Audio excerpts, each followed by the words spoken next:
Hi everyone, it's Ruby. Just wanted to say hello from the bee yard. About to go in and check on the health of these beehives.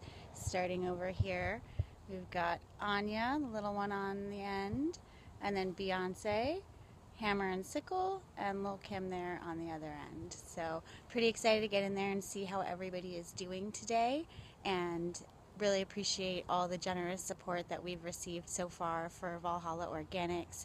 The bees thank you, and we thank you, and we're looking forward to expanding the apiary, getting these ladies out into 2.3 million acres of wilderness that backs up to our land. Again, thank you so much for your generous support. We really appreciate it. Folks, my girls have started doing something quite odd and interesting, but I'm going to have to fix it.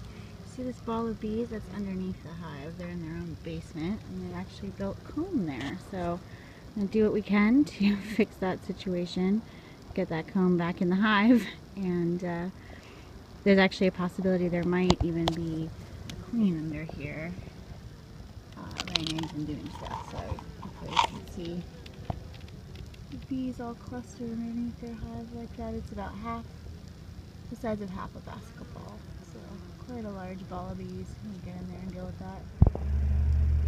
This is ridiculous. This is what my bees have built underneath their home. So I just took their entire house off. This is the floor. And underneath in the basement, this is what they're doing.